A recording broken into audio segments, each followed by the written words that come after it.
Lave radio. It's even louder than me. Wait a minute. That can't be right.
Lave radio, transmitting to every corner of the galaxy.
dreams. Humanity's dreams. The hope to live among the stars. From early times, we've gazed up to the heavens and wondered if one day we could travel there. Maybe even live there. The Brewer Corporation has made this dream a reality, constructing intricate cathedrals of metal, circling numerous planets across thousands of systems in our human bubble. Why stay rooted in a gravity well when you can be free in orbit, free to dream, free to live, and one day to become a commander and be free to blaze your own trail? Brewer Corporation, the first step into the unknown. Come join us. Be free. Have you been missold PPI? Python Protection Insurance was missold if you didn't want it, ask for it, or need it. I was missold Python Protection Insurance and I got a claim worth 3,000 credits. At Cowell & McGrath, we are ready to pursue claims for pilots who were sold PPI, even though they didn't have an escape pod. When my partner's ship was destroyed, the insurance became invalid. I settled out of court for enough credits to restart my narcotics and weapons shipping business. Millions have been missold Python Protection Insurance they can never claim, simply because they don't have an escape pod. Why should you pay for not reading the small print? My husband was missold PPI. As a result of our claim, we now own Jupiter. Cowell & McGrath, turning your carelessness into profitable lawsuits.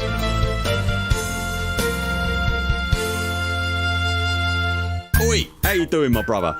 So you run some data and you left your little sidey and you're starting to think about maybe a ship that can punch a little bit harder. Well, the Killback, the one with the little flappy wings, is just what the doctor ordered. It is multi-crew enabled and is the smallest ship with a fighter bay, so you can point and they will do your bidding. Ha! It's got 3 utility mounts, 2 small and 2 medium hard points, plus a whole batch of compartments. So if you want a bit of fun, grab a Killback, my son.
Hello and welcome to Lave Radio. Greetings and welcome to Lave Radio. Greetings, Commanders. Greetings, Commanders. The show that talks about the universe of Elite. And the development of the computer game Elite 4, known as Elite Dangerous. And the fantastic community that surrounds it. Broadcast from a current Sidewinder and hosted by a vending machine technician. A place of nonsense and innuendo for forum dads. A self-contained podcast 2 hours long. Transmitting to every corner of the galaxy. It's even louder than me. The hottest show this side of Dizzo. The name of the place. Lave Radio. Lave Radio. Lave Radio. Lave Radio. Lave Radio.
Greetings, Commanders, and welcome to episode 427 of Lave Radio, the show about the universe of Elite and the fantastic community that surrounds it.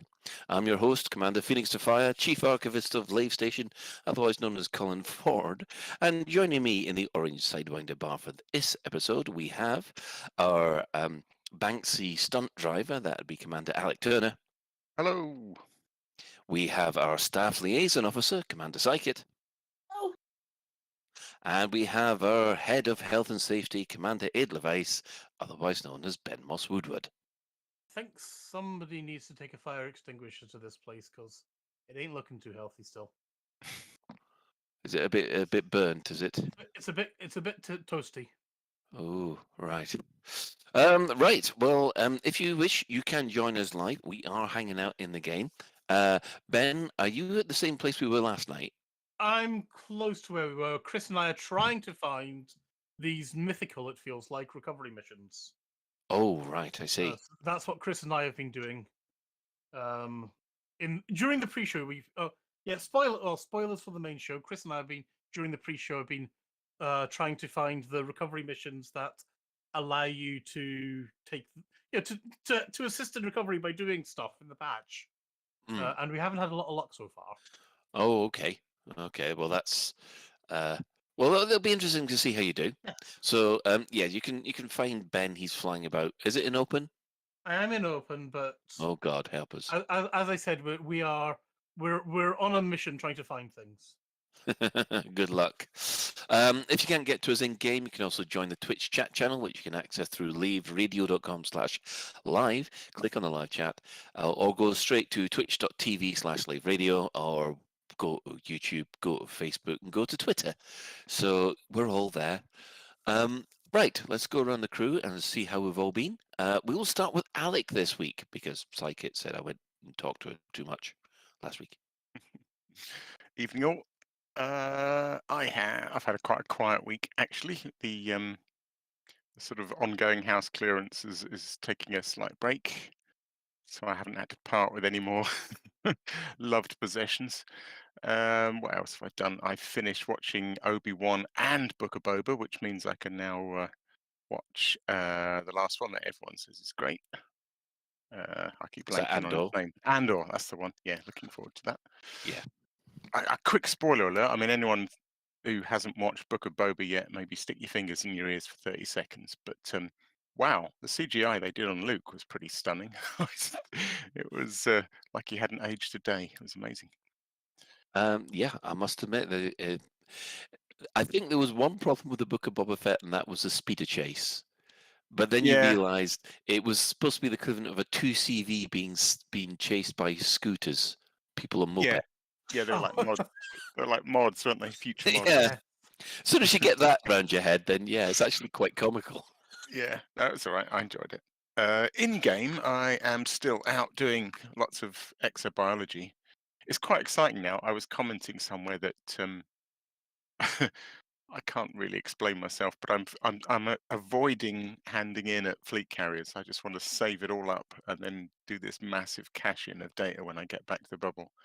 And so with every passing day, the risk versus reward gets higher and higher, and I'm very aware of not dying. It's pretty exciting, and I'm really getting into using Elite Observatory. I don't know if anyone else here uses it, but It's magnificent. it's good, isn't it? I've upgraded to the. Oh, it turns out I was using an older version, so I've got the newer version now that does little pop-ups as well. And I'm about to try installing Matt G's plugins. So has these really exciting sounding plugins. One called Evaluator that basically estimates what your planet is worth before you've even scanned it, I think. And another one that tries to give you sort of insights based on the system data on what you're going to find before you find it. So yeah, it sounds really good. I really enjoy it. It really adds to it. And the fact that it also calls out, little things like I've just spent the last 2 days at this amazing planet that I'd never have found otherwise. The Elite Observatory just sort of called out that there was a body orbiting very closely to a planet with a big ring, and it was about 2,000 light seconds out, I suppose. And I would have just completely passed it by otherwise. I would never have known. And I thought, I'll go and have a look, see what it's alerting me to. And it was amazing. I've spent 2 days there. It was just such a stunning location. So yeah, really, really recommending it. It's brilliant. That's me. No Thargoid combat whatsoever. Right, we'll move over to Ben. Who might be a bit busy. Okay then, Psychic, since Ben's busy. Hey, I've had a really busy week. I think I'm gonna have really busy weeks literally now until probably the end of the year. I've been doing a lot of stuff down in overcast Devon at the weekend. It was really, really lovely to go and spend some actual physical time back in the town that I grew up in, because I haven't been there since last May, so it was a very long time. Lots of things have changed already because it is a holiday town, so things close over the winter, as you can well expect. And then other things open, and there was a lot of us going, oh, what's that? Oh, that looks like it might be new. That's interesting. And then I've done an awful lot of Thargoid combat, as you can imagine. It was really it's been really fun. It's been really, really, really fun to chill and have a little bit of a relaxation, because I know there's loads of stuff going on now, which is gearing up to Game Blast, gearing up to other things in the middle of the year. And I'm going to be so busy, so it was nice having a break. Nice. Very nice. And right, do we have a Ben back yet? Yeah, we do. I've been having tech issues with my headphones. Yeah, we know past that. few days. And literally, whilst Alec was talking, his volume went all the way down, so I couldn't hear a word that Alex said. And then as Psychic was talking after him, she started out, I couldn't hear the thing, and then she came right back up again. I've got absolutely no idea, and it's really, really chuffing confusing. Anyway, my week, same old, but we're doing lots of fun doing AX stuff with yourself last night. I've finished Spider-Man Remastered and all the DLC for that. Not 100% in all the extra little bits and bats, but I finished the main storylines in Spider-Man Remastered and all the DLC, and I've loved it. And I've moved on to, I think I'm about a third of the way through Spider-Man Miles Morales. And yeah, again, I'm really enjoying that. I'm liking the parkour, the freestyle tricks in Miles Morales. It just feels he feels like he's just joyous to just be swinging around New York, and I think that's a lovely feel. Ben likes swingers. There's a surprise. Colin. Does it, Ben? Did you ever play Spider-Man 2? Like arguably the best Spider-Man game, the one where you actually fire off your webs and they attach to buildings, and it's wonderful and beautiful, and it's the best Spider-Man game that might have ever existed because it actually captures web swinging perfectly. If you've ever played it, how similar is it to like the Miles Morales stuff? I think Ben's suffering from technical issues again. I asked Ben a question and he didn't respond. That's glorious. Yeah, it seems that his Bluetooth headphones seem to be having a little bit of a conflict of interest. Or some kind of conflict anyway. We'll catch up with Ben later. Personally, just quickly, I've been playing a lot of Elite. I've been trying to do a bit of anti-Thargoid combat. For those of you over the weekend would have seen how badly I did. But then thankfully last night, Ben, myself, Chris Mark IV, and the legendary Ralph all met up and did one of the recommended planetary sports. And even though I lost another 4 crates, we still ended out with a profit. So I'm now, for the first time, actually got more money in my bank account than when the Thargoids actually invaded. So that's quite good. I will be going up to Scotland this weekend, so basically there'll be no streams this weekend. But yeah, it's... I'm just finding out I'm not as good a pilot as I thought I was. Still, on that shocking development, we'll move to development news. So what have the devs been saying this week? Well, we've had Frameshift Live 24, which welcomed back Arthur and Sally to present the usual shenanigans, and they also had Darren on as well to give a little bit of an insight into 1402, which we'll obviously be discussing later. Just quickly, what is everybody's impression of that stream? Great, loads of info. I had to read. It's another one I had to watch again. Actually, Darren dropped quite a lot of info, I thought. Yeah, I enjoyed it. Excellent. I'm just going to wait until Ben signals that he's actually back. So, Ben, if you can hear me and you want to speak, just do the usual dots so that I can pick up on you. Yeah, was there any highlights that you two would like to quickly talk about? I have 2. So, okay, we'll go with you first then, Alec. So, well, okay, I have one, and then I guess maybe the other one is so I can't remember how he introduced it, but Darren went back to the thing at one point about how as the more Stargoids arrived, you know, as the 8 arrived, there was a thing early on in the sort of January that Frontier posted that said, you know, things are going to get easier as more Stargoids arrived, and I think a lot of us sort of, well, I'm guilty of it anyway, slightly poo-pooed it as being, yeah, that's the excuse you're given for turning the numbers down. But Darren actually sort of corrected that and said that had been the plan all along, that was part of the design. That, you know, as they're sort of, as they were spread out, as their resources spread across more and more locations, they would get weaker. And he also sort of said, you know, and as they spread from those 8, the front lines of those would be weaker. And I think that was held up by some research in the community that said that it was easier to defeat one further away from the center. What I found really interesting about that is picturing the reverse situation.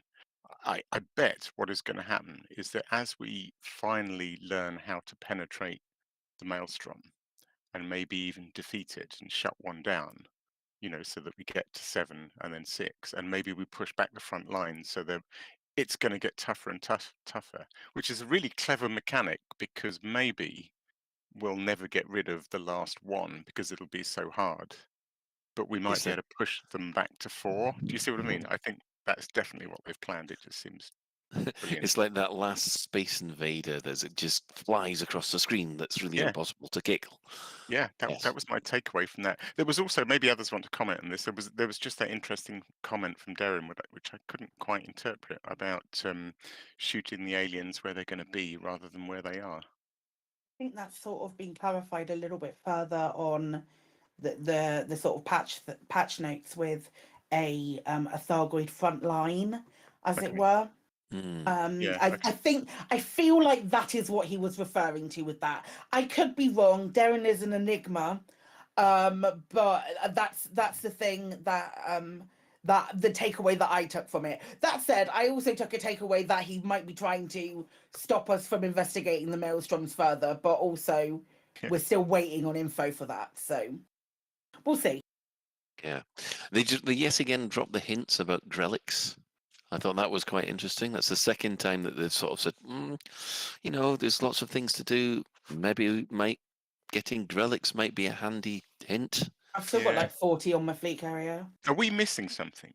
Because What do you we've mean? tried, well, we've tried everything that we could think of, and people have ended up, a lot of people seem to just be killing the Orthrus, and people have certainly collected a lot. And yet Frontier are still sort of saying, you might want to have another look. And it's like, hang on, what have we missed? We've done everything. Do you just want us to keep doing more of what we're doing? Potentially, they could do, or there's nothing to say that. The thing is, there's nothing to say that behavior won't change from week to week as well. Like, you can say, oh, we've ticked every single box, but until we go back and tick every single box again on like a weekly basis, I don't know, That's a repetition really tough one, insanity isn't or it? something like that.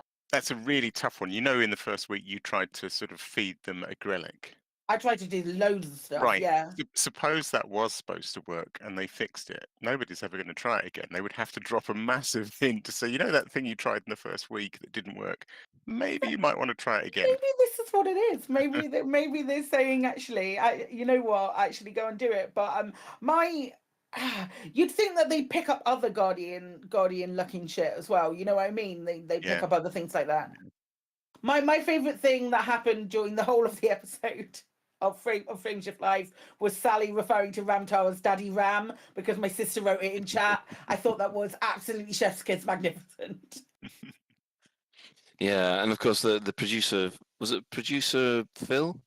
He was hiding in the background. You mean Adam? Yeah. Wasn't it? Yeah, it was Adam. Yeah. It was Adam, right. Well, Adam was hiding in the background. I think this is going to be the new game from going forward. It's Where's Adam? It is. So we're going to have to start taking a sweepstake about whereabouts he is, and the first person to spot Adam in the chat will sort of The question is yells at Adam him. allowed to get changed? Or does he have to look the same? Like, where's He Wally? He needs to wear like a stripy shirt and glasses. That's what we're after.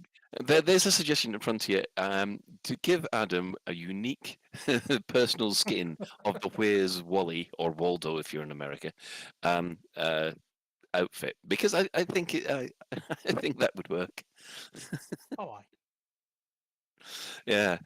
So yeah, overall, I quite enjoyed the Frameshift Live. There was a slight mention of update 15, which was the usual. Oh, we're excited about it, but we can't tell you.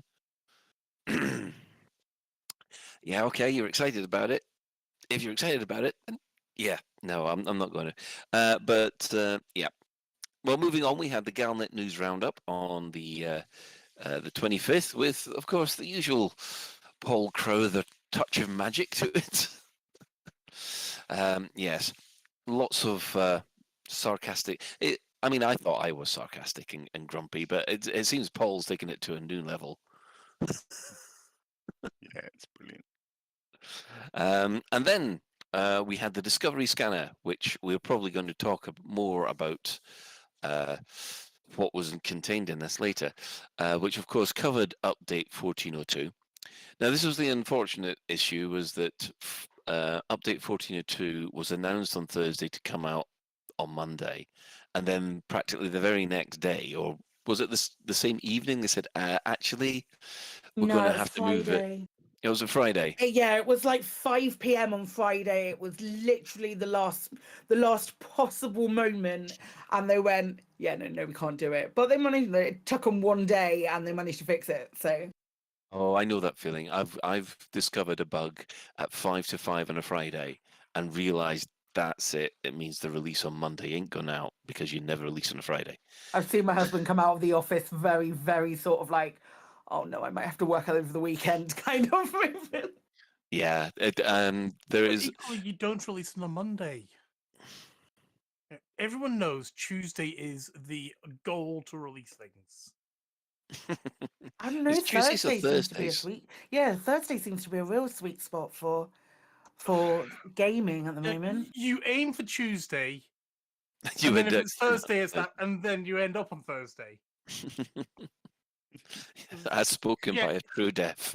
Yeah, if you hit the Thursday, then if you aim for Thursday and something goes wrong, Mhm. it's Friday, maybe even pushing into the weekend, and nobody wants to do that. Whereas No. if you aim for Tuesday and something goes wrong, then it's, oh gosh, I've got to go to work on Wednesday. Oh well. Yeah, I like it. Makes sense. And of course, you never do anything on a Monday because Monday's just a bit fuzzy, Well- right? It's like, oh, I don't know what I'm doing on Monday. Monday, you're always it's catching up from the weekend, Yeah. and yeah, the only way you can say I'm going to push something out on Monday is if you had it ready to push on Friday the week before or something like that, and And then you forget by Monday something what it was you always were doing. crosses. Yeah. Well, that always happens as well. But yeah, Well, on- Tuesday's is the ideal day. We will move on from development cycles because I can feel Psychit's eyes glazing over. Oh, I'm sorry, I stopped listening. Are you talking about me? That's one way to get Psychit's attention. Talk about her, and all of a sudden, hello? Hey, you said my name. You said my name. What am I supposed to do? Am I not supposed to respond to that? Anyway, in-game events. What has been happening this week? Well, on Thursday, they announced that the experimental weapons stabilizer has become available. Now, this is the Class 3 experimental weapon stabilizer, and it was made available after the biotech delivery that was CG, which was done very, very quickly. The Class of 5 variant, which permits 2 additional AX weapons, which is the one I'm waiting for, that's scheduled for sometime this week. We assume Thursday. So, yes. On Thursday will be Thargoid Death Day as I take my T10 out with as many multi-cannons as it can possibly handle and just watch the bug count fly. Only after Saturday's experience, it'll be interesting to see. Yes, I take it. Has anybody actually used these stabilizers yet? Because I know I'm waiting for the moment. I chucked the Class 3 one onto my Anaconda for last night's fun. And yeah, I mean, I turned my Anaconda from a two enhanced AX multi-cannon and 2 shard cannon to 3 AX multi-cannon. And I went from killing scouts very quickly and making Cyclops look at me with slight disdain to killing scouts very quickly and Cyclops looking at me with a little bit less disdain. You know, they know I'm an amateur. They know that I'm using turreted weapons. You know, they know it's like, yeah, this guy's not taking this seriously. they are aware of all that, but they also know they've been touched. So did they show touched you where by they've an been angel of touched? ice? Well, you know, I'm not going to say I broke their heart, but I did. Well, we did. We broke a lot of Thargoid hearts we last broke night. a lot of Thargoid hearts last night. Point to me on the special, beautifully commissioned Thargoid model where they were touched, right? Well, I got some beautiful photos of the inside of. Oh some yeah, scouts. that was good. That Yeah, was- you want to? Oof. Yeah. Well, you you first, say, Gunnar. Colin. No, you go. Well, yeah, we blew one of the scouts apart, and then we found the wreckage was spinning quite prominently. And yeah, this is the first time I've actually seen one of these wrecks left over, and you can see the inside of the scout with his guts hanging out and all that kind of stuff. And yeah, it was it's amazing the amount of detail that they put in there. I would love to actually crawl over one if it landed on a planet. Yeah, Go on the inside. I was definitely getting the inside of a Cylon ship vibe. Yeah, organic. Oh well, obviously organic, but the Cylons are definitely, the Cylons are the ships, aren't they? There's not in the new Battlestar, the ships are living vessels, and they don't have a pilot inside of them. In the new battle, In the new Battlestar, here's something that will make you feel bad, because the mini series for the new Battlestar Galactica is now 20 years old. Youch. It came out in 2003. Bloody hell. I know. I'm. That's just that's just. Oh, that's just done me. Anyway, Alec. Oh yeah, so yeah, I saw those pictures of Ben's. That's really interesting. I haven't seen that before. What I have seen before, and I asked someone else about it, was I think maybe Orange Phoenix has posted some screenshots of this. They're really cool, but of a downed interceptor, like crashed on the ground with all its guts hanging out, and it's amazing. And I'd spent a bit of time in a sort of ground-based conflict zone. Obviously, I'm no Thargoid killer, so I was just sort of following other people's kills and then looking really closely to see if I could see a wreck falling. Somebody told me that it's only the person that kills it that has it instanced for them, if you know what I mean. So I was probably on a sort of wild goose chase trying to see their wreck. But yeah, apparently, if you're the person that gets the kill shot, then you have a chance. And I wonder if it is only a chance of an actual wreck spawning, which you can follow all the way down to the ground and get out and go and walk around it. It's very cool. Now, that's interesting, because you never know what we might find. That's true. That is true. I'm going to have to start looking for that. It's quite difficult because you get the caustic explosion, which you don't want to get near. Mm-hmm. And obviously, by the time that's cleared and you go in for a look, the thing has fallen. So there's a little bit of guesswork as to where it's going to be. Yeah, this one was falling all the way down, but we were something like 15 kilometers up. So Right. it would have taken hours to fall. Wow. Because it wasn't flying exactly straight down. It had a lot of momentum to it, so that wasn't going to be good. But yeah, as Ben says, it was really a nice touch, and I'm hoping that we get to explore the innards, if you see, at some point on foot. Nice idea. Yeah. On Friday the 27th, we had two items. Delaney, the power play pirate leader, has vowed to defend the Californian Nebula. And yes, him and his Como crew are moving in, and they're basically kicking the Alliance out of the Californian Nebula while defending against the Thargoids. It is a bold move on behalf of the pirate leader, and we haven't had any response yet from the Alliance, so we'll wait and see. But somehow I've got a strange feeling the Alliance have got enough on their plate at the moment. But then also released was Professor Palin, who gave us the new enhanced Xeno scanner. Now, I've used this. I think it's a blooming godsend. Oh god.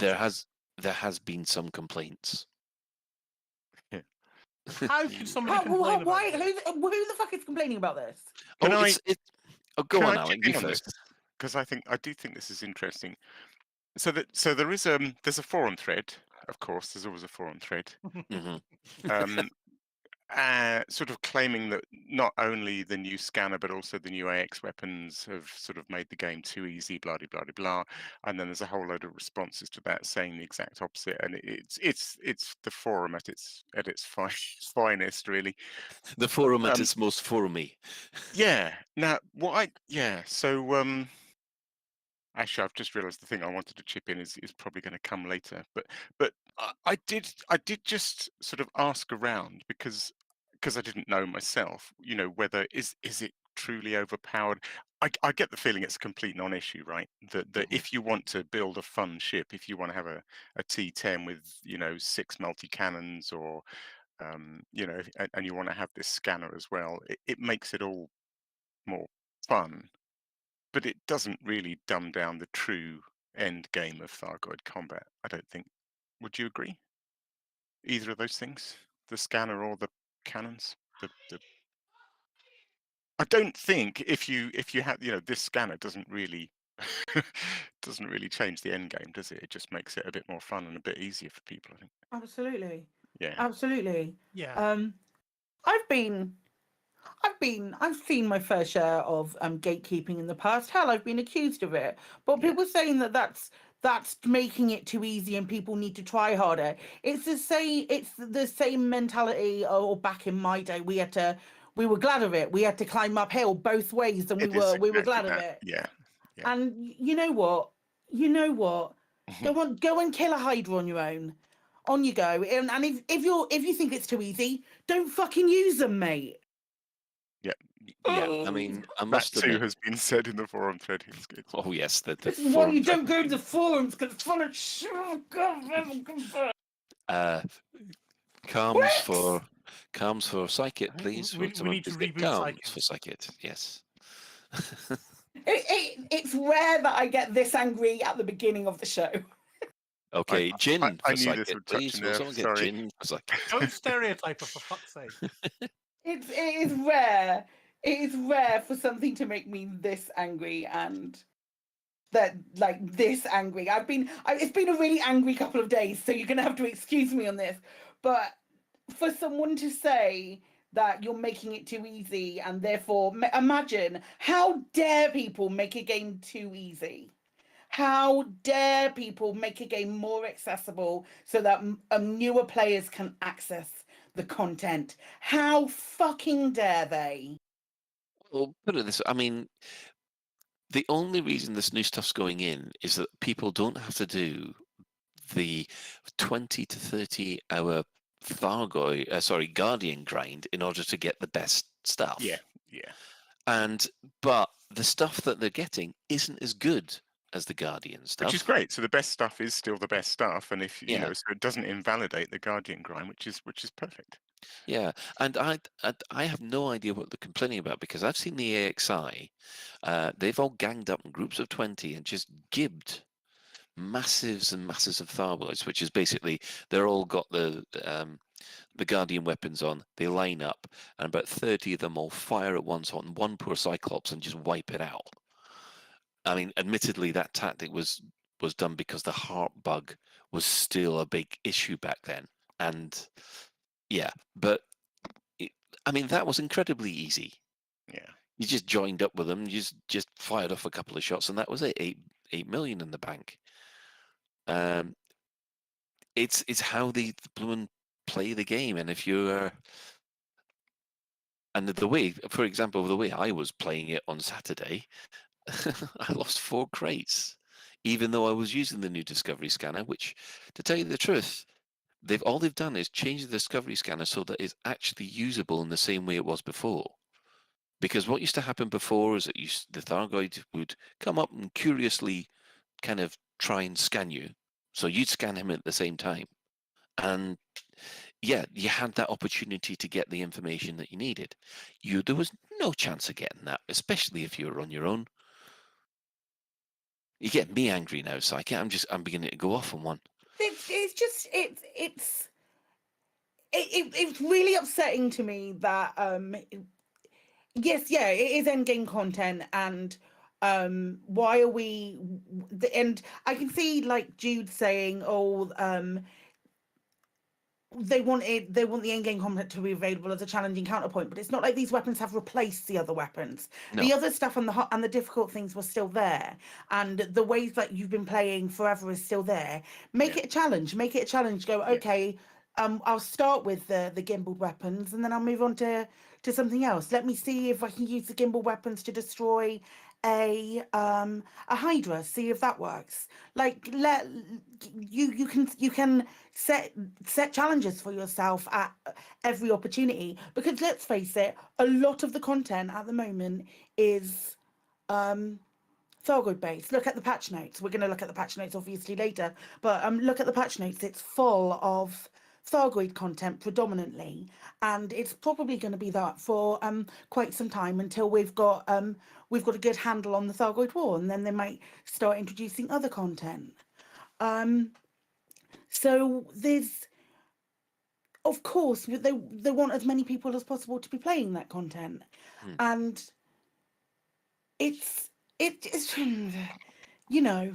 Well, put it this way: a newbie, in my opinion, a newbie who decides to get involved with this, who uses the enhanced weapons, I don't think they'll be able to be taking on a Hydra within a couple of weeks. They will still have to learn.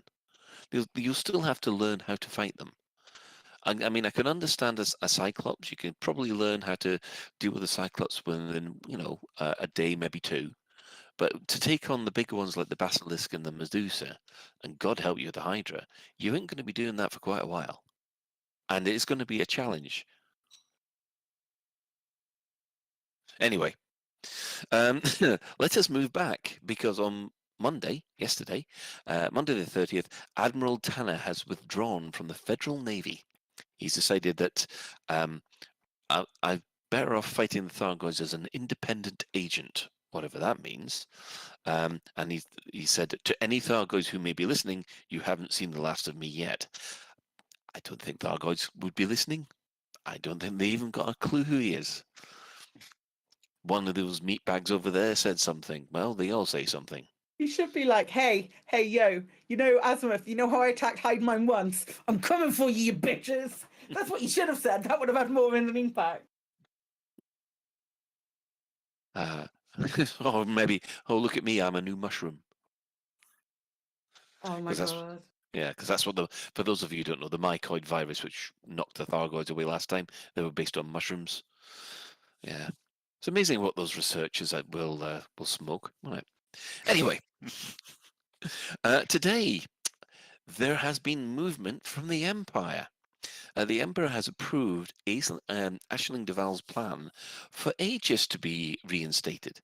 Insiders claim that Princess Aisling has already requested members of our delegation, including Senator Caspian Leopold, Vice Admiral Skylar Anderson, and Xeno Specialist Ivano Colombria. I'll try saying that with your teeth in. She has also tasked the Imperial Diplomatic Corps with the reopening of diplomatic channels to the Alliance and the Federation, specifically to share information about Albertetra's respective proposals for a reformed Aegis. Okay, here's the million-dollar question. Do we really want Aegis back? Nope. A strong nope. That was a very strong nope. Can you give me a reason Oh, why? I can certainly elaborate on that. So Please do so. I feel like Aegis is the connotations of Aegis is something that is racked in failure, and not just with the Alexandria for sure, but there were other aspects of it that were it was losing popularity, shall we say, as it was going. I feel like I'm not averse to something else, obviously, an Azimuth alternative anti-Xeno thing for sure, but something to rise from the ashes a complete new, rather than the same thing and the same recognizable thing. Because I feel like there are connotations that run alongside Aegis that are not supported by a huge amount of people within the galaxy. That said, if they want to bring it back, that's all good. Cool. You do you, boo. I'm just going to keep fighting aliens. Okay, Alec? How about if Tanner took over Aegis and kicked out all the ineffectual pencil pushers who've made it such a disaster, and turned Aegis into this awesome, cool, super powerful force for fighting Thargoids that wasn't tainted? And Well, first of all, they'd have to change the name. Yeah, maybe. Bit of rebranding. The thing is, Aegis, I think, as we discussed in the previous week, it's only really tainted by ineffectuality. It's not evil, or we concluded there was no association with INRA.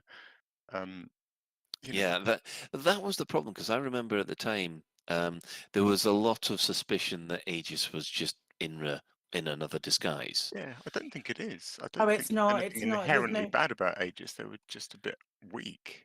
I think now I could be incredibly mistaken about this, but I think that the some of the distrust towards Aegis was more when they changed tack from being full research to more like weapons oriented. I think. Oh, they were always weapons orientated. I don't think they were. I'll quite happily be corrected on this, but I genuinely, like, at the beginning I feel like they were more research and then they started developing weapons. I might be.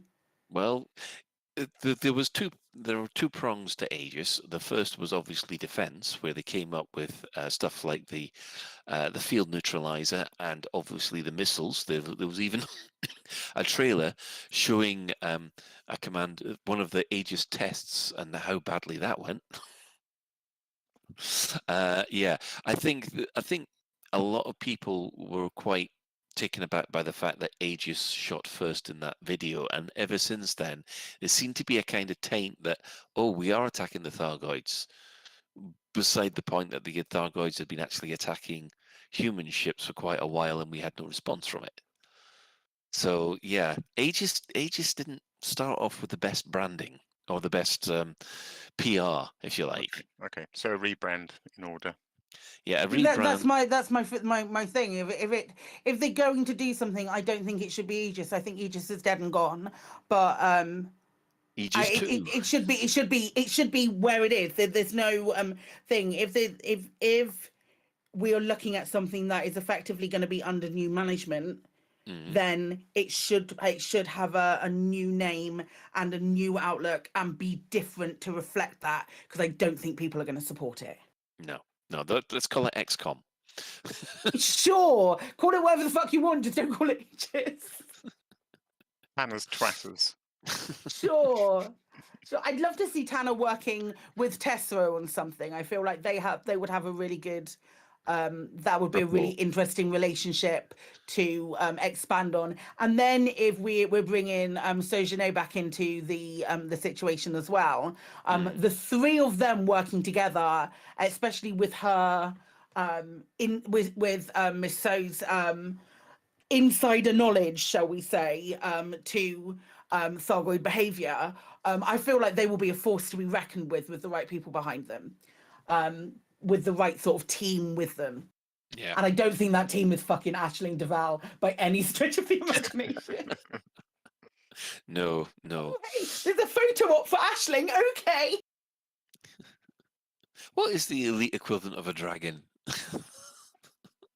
Anyway. Thargoid, Colin! Jesus, we've talked about this forever. So that Aisling Duval's she's got 3 baby Thargoids hidden away somewhere. Oh. Nah, they don't come from eggs. I've Yes, decided. We've run over them every time we're there. Yeah, she won't have an egg hiding anywhere. A brood somewhere hiding. Well, let's go over the latest statistics from the Thargoid war. At the moment, there are 605 systems now controlled by the Thargoids. That's up again another 50 from last week. In alert state, there are 33. In invasion state, in alert state, there's 66. In the inversion state, there's 33. 5 have been liberated, so that means we've taken back control, and 23 are in recovery. At this moment in time, the Thargoids now control 3% of the human bubble, and current projections say that it'll take approximately 4 years for them to destroy humanity. That okay, Alec? Yep. Cool. Start saying your goodbyes now, lads. It's all right. 4 years to party, yay! Like, also, maybe if Peppa, Palin and Daddy Ram can, work up to getting some of those extra things that we need to sort out the maelstroms, that'd be cracking. Cheers, lads. It'll be Wow. fine. Okay, there's an awful lot of daddy stuff going on here right now, isn't there? They're all of our space daddies. Get it right. You're the only one making it sexual, Colin. I was just referring to I'm the. with Psychic here, Colin. This is telling us more about you. Your space, look. If they're your space daddies, I can't look. It's just fine. It's a lovely way to get along. Oh, sure. Okay, fine. Moving on. It's that time of the week again. Store alert! In the bi-weekly newsletter, here come paint jobs for your art. In the bi-weekly newsletter, here come paint jobs for your art.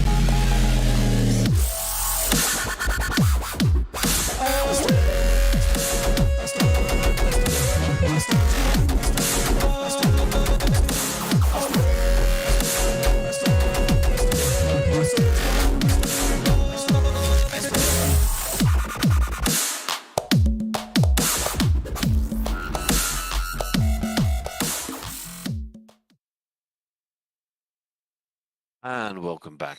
Well, we have a new ship skin for you. The Crate Phantom gets the treatment this week with the Crossfire skins.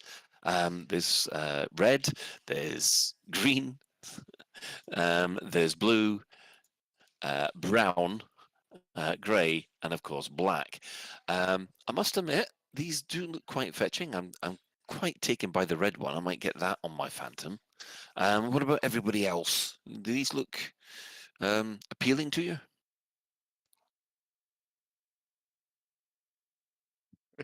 It's great. I do like it. I like the stripes. I don't like it. Go on, Ben. Have we lost Ben again? No, I'm still here. I just muted myself because Alec came in just as I was talking. So, no, don't be sorry, Alec. Don't be silly. I'm with you, Alec. It's like it's nice. I like it, but I'm not convinced I actually want to get one because I already. This is a problem we've had in the past as well. Actually, it's like, I like the ship skin I have now. So why do I want to buy another ship skin? It is tricky, isn't it? We are getting swamped with ship skins. Are you implying that you need more ships to put the skins on? Oh, no, there's a thing. I mean, let's just say I did when we got the on foot stuff. Instead of buying ship skins, I got myself some player skins and some gun skins and things like that. Yeah. So maybe. Fair enough. It doesn't look finished. It doesn't look finished. Yeah. I don't think it looks finished. It looks weird. I wouldn't choose to have it in my ship. It does have that worn, like the same effect as a badly worn paint job. Yeah. There's probably some poor artist listening to it and going, "Oh God, I didn't like it." We've covered this, Colin. Nobody listens to us, but it just doesn't look. It's not for me. It's for you. It's a hard pass from Psychic, and probably everybody else at the moment. But I might actually get one. I think I do like the blue one. So you never know. My well, actually, when's the last time I've been out my Phantom? It's been almost a year now. So it's not really a ship I fly anymore. Although some people say it's quite good against dark guides, I don't see it myself. Anyway, moving on. I think we'll take a break with some adverts and then come back with our main discussion. Get ready.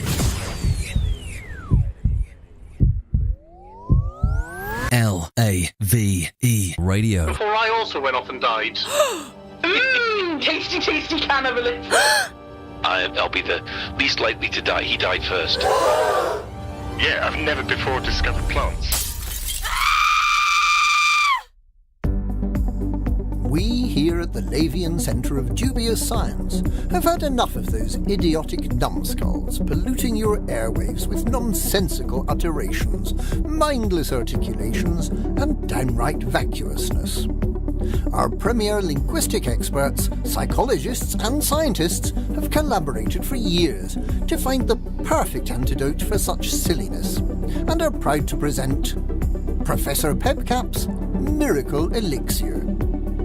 Our closely guarded recipe is designed to target the sensibility triggers nestled within the frontal lobe of the cerebrum and gently caress the cerebellum, meaning that clumsiness, terrible decision-making, lewd comments, and rare but fun rants are a thing of the past. Place 1 drop under the tongue when you wake up and 1 just before sleep, and settle into an elevated state of practicality that's more suited to the responsible commander. Professor Pebcap's Miracle Elixir. We've not tested it yet, but we're sure it'll do the job just fine. We all know what it's like. You're busy managing your settlement when suddenly the alarms go off. Oh no, not again. That's right. A commander with a Federation naval rank of Admiral, an Imperial King no less, has landed in a ship worth over 100 million credits and is killing all your staff, while they look around for a 10 credit adhesive to glue an upgraded scope to their 100,000 credit assault rifle. They fly away with their super glue and you're left with a problem. How are you going to get your agricultural plant back up and running? How am I going to get my plant up and running? How are you going to find staff at short notice? How am I going to find staff at short notice? How are you going to deal with all those bodies? There's bodies everywhere. And they've stained the carpet. Wonder no longer. Call Aries Crime Scene Cleanup Services. Hello, I'm Harry, from Harry's Mine. After a sudden increase in robberies and murders by commanders since 3307, I've gained valuable expertise in cleaning up bodies, recruiting new staff and restocking stationary lockers. Now you can benefit from my experience by signing up to our Crime Scene Cleanup Service subscription plan. That's right. For only a small monthly fee, when your settlement alarms are activated, our rapid response cleanup crew will be dispatched, along with our patented Cadaver Scoop 150. The Cadaver Scoop 150 can be mounted to surface reconnaissance vehicles and skimmers to make tidying up your settlement a breeze. Wow, the bodies are gone. Our recruitment team has potential new employees on standby across the galaxy, ready to fill your vacant roles in security, logistics, administration, processing, and more. My plant's operational again. Thanks, Aries Crime Scenes Cleanup Services. Aries Crime Scene Cleanup Services. We'll have your settlement as good as new before the next ship arrives. Cadaver Scoop 150 disposal bags sold separately. Run, run, run, run, run, run, run, run,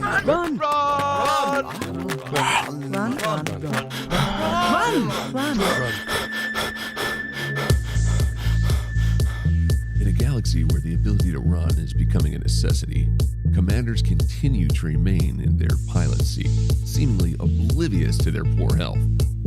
We intend to put a stop to that. New Stellar Fitness gyms specialize in strength and conditioning, circuit and stamina training, under a variety of atmospheric pressures, and performance training to help create a fitter, faster commander. Sign up today and receive a free sample of our protein mix, made from our patented special blend of hip proto squid, Hattersuki locusts, senna, and milk of magnesia. Flush those added pounds away.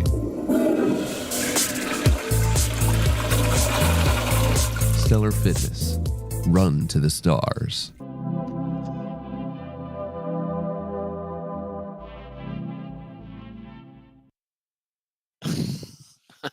And welcome back.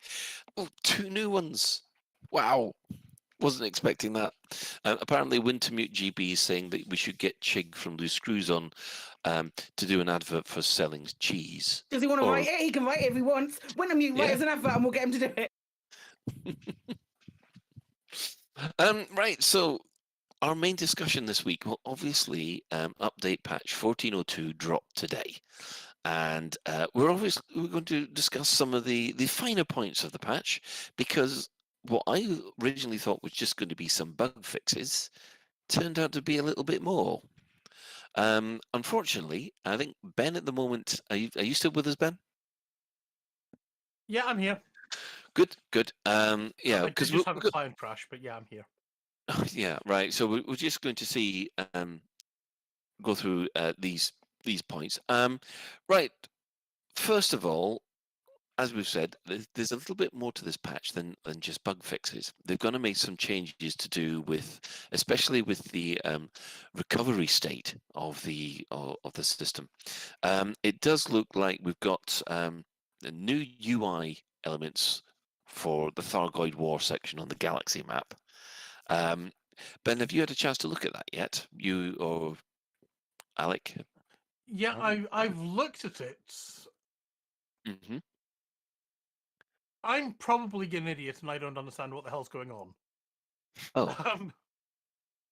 Yeah, I've looked at it and I can see. So okay, I can see I've got Maelstrom Lijiang, and he's got 79 Thargoids after him or something like that, I guess. He's got 79 systems under his control. Yeah. He's got 79 Thargoids, I'm going to say, because it looks pretty okay. Good. And I can click on that and I can see where he is, things like that, and then we can go. And then I can see that we've got the systems which are close to various thresholds. Mm-hmm. Okay. So, and I'm guessing they're trying to steer us to, in this case, put us Obamumbo, HR 1403, H Puppis, and HAP 8525. I'm guessing. Yeah. Apparently, this is a list of where commanders can be of help. Yes. There's supposed to be a top 5 systems by progress for each system state. Apparently. I guess that's so what that's been what showing us. I'm guessing that's what this is. Mm. But and this is where I'm a bit confused, because in the past, obviously, we've been following what AXI have been telling us. Mm-hmm. And I was having a look at some of the stuff that they were telling us earlier, and it was like, well, looks like this system, which AXI have been telling people to be looking at all week, has had nothing done to it. Oh. Which confused me, which was, I think it was HIP 26688, I think it was. So I go in here, click on the Thargoid information for this place. And it says, that looks like nothing's been done in it. Right. Which I find very surprising if the AXI have been saying, people do this. And indeed, when we were there last night, there were lots of fleet carriers around and people doing stuff. Yeah, and it does seem that has the progress bar actually been reset? Because I'm sure there was a couple of chevrons there last night. I'm thinking it might have been reset. I'm not sure. Oh, are we seeing the effect of the weekly reset here and the fact that these have all jumped back to what's happened today? It's possible. I don't know, and this is where obviously doing this just a couple of hours after the patch was released, rather than actually figuring out what the hell's going on and doing some science and speaking to people who know what the hell they're talking about would be a benefit. Yes. But I was like, okay, I want to look at where we were last night, and it's like, hold on, I'm sure we were doing stuff there, and now it's saying nout. And that confused me. Oh no, that one that's one that's an alert, isn't it? We were. Oh no, that's in. Because we were in an invasion. Well, it's saying there Thargoid invasion in one day.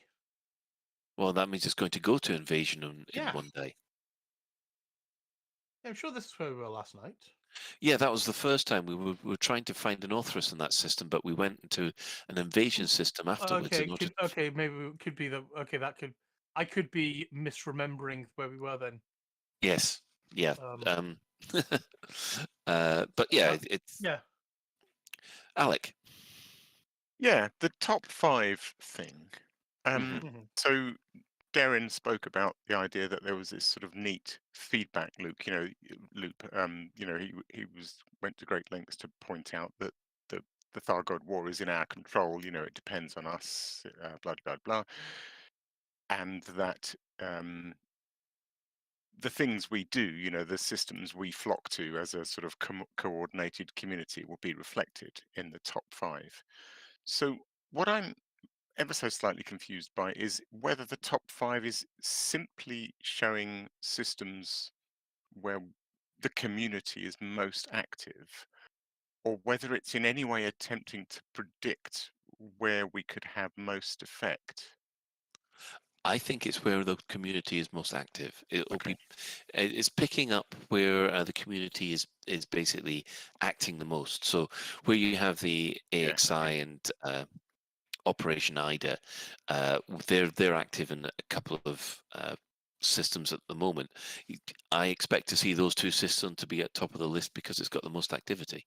Right. Okay. So So wherever that progress bar is moving the fastest, that's the one that goes to the top. And obviously there'll be a feedback loop, and that one will just accelerate even more and then get finished, and then another one will pop into the bottom of the list. I'm assuming that once something is finished, it disappears off the list. Otherwise, they'll all just be at the top. But yeah. The next interesting thing they do is that salvage activities are now going to work slightly differently. The following items can be salvaged from systems that are involved in the Thargoid War, and if you hand them into the megaships, they will contribute to the efforts in that collection system. So if you collect black boxes, escape pods, and Thargoid tissue samples in one system, and then fly all the way to a hospital ship and hand the stuff in, then it will credit the system with extra chevrons, if you like, in the actual system that you collected them from. Now, this is new because normally what would happen is that you would get a reward for completing a mission, but you have to. They've had to put in new mechanics to say, right, they've started it in this system, they've collected these items in this system, so that means that system gets the credit. They haven't had to do that before. So Darren was saying that it's a new mechanic they put in, and with a bit of luck, they'll be able to reuse it for other things as well. Yeah, I was thinking that. Yeah. Right. The next thing, and this is the most exciting one, is about the recovery systems. Now, they've added some Odyssey content. Apparently, rebooting Odyssey settlements will hasten the recovery time in a recovery system. So this means that as you bring these Odyssey installations online, it will help increase the automated recovery time by a week. And repairing all the markets in a system will result in the system completing the recovery state and exiting entirely the next week. So the other thing it says is the bar is much more representative when further action is not needed.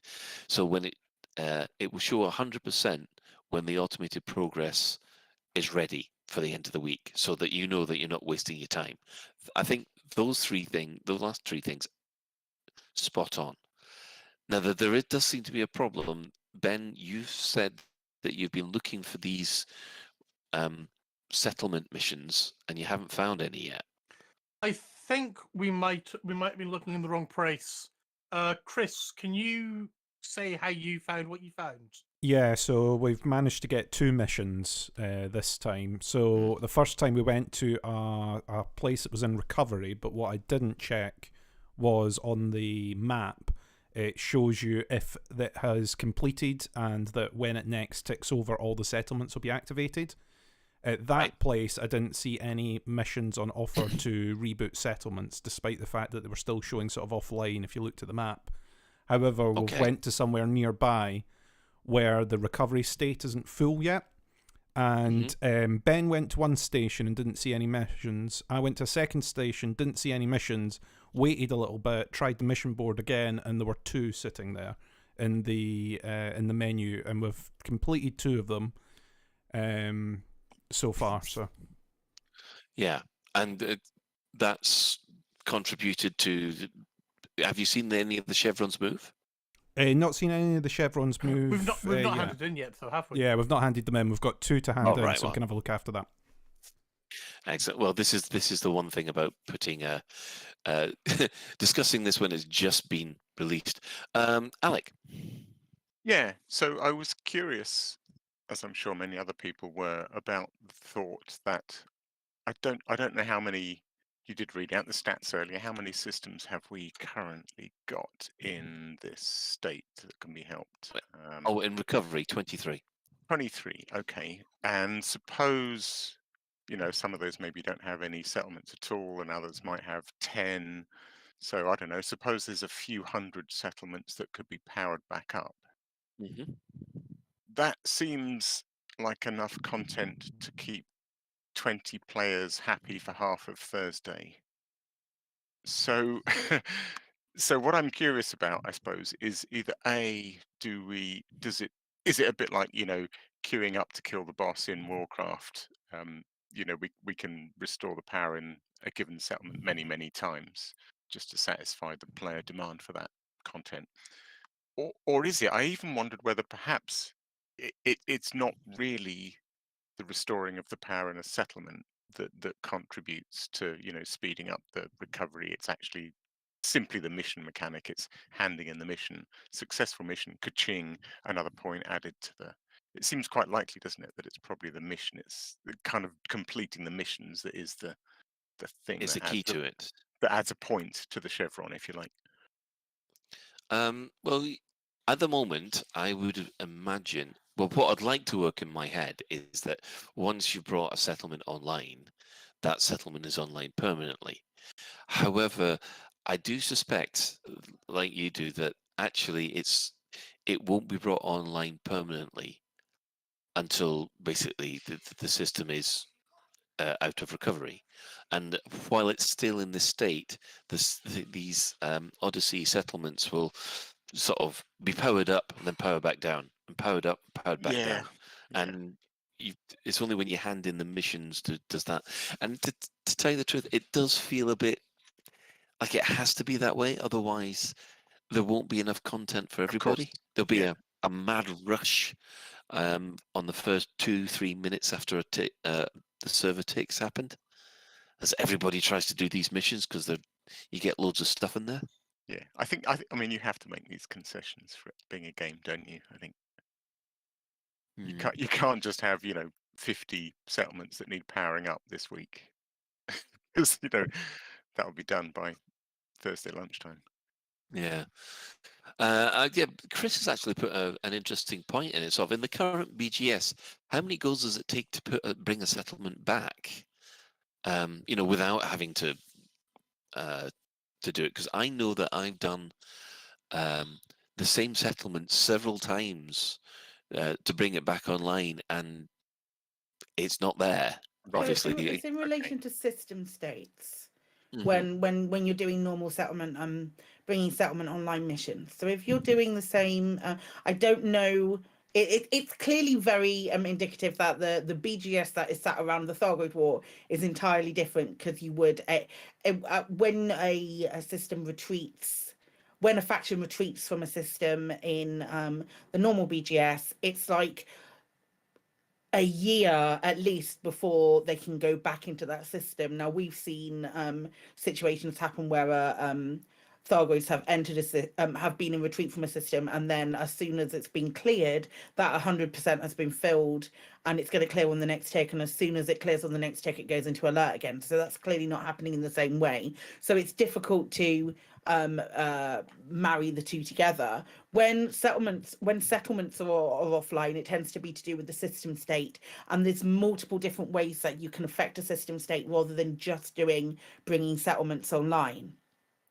So I imagine it's kind of similar with the Thargoids as well, and that's why you will be able to go back and do it over and over again. So I don't know how they're measuring every settlement in a system and shortening it down by a week, because that isn't a BGS function that I'm particularly familiar with. Yeah, like I suggest, it's probably counting the mission hand-ins, isn't it?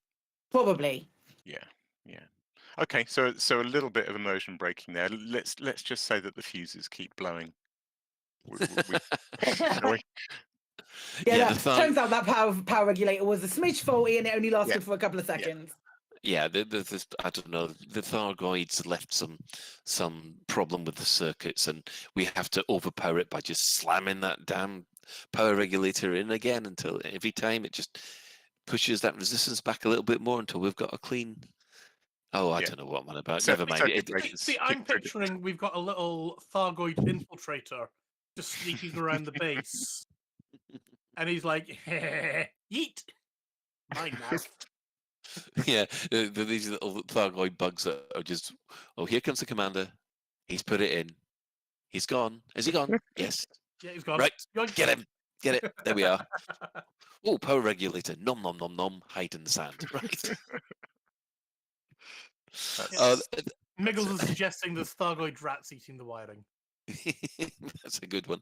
I mean, I must admit, there was a little bit of me that had a hope that the Thargoids would have left little surprise packages for people, but unfortunately, I don't think that's happened, has it? Little booby traps. Yeah, look, a couple of little booby traps, maybe even a You want some leathery egg or something? a leathery egg, just for the the stupid commander going, oh, there's protocol. Everyone needs to go to quarantine. No, layers in. Anyway, moving on from there. No, it does seem that conflict zones and other scenarios can be found in Thargoid control systems near the front line of an invasion. Now, this one's quite good, because one of the reasons why the Thargoid control systems were so hard to turn was basically the fact there was no conflict zones. You were just basically flying around and hoping for an interdiction. So yeah, that's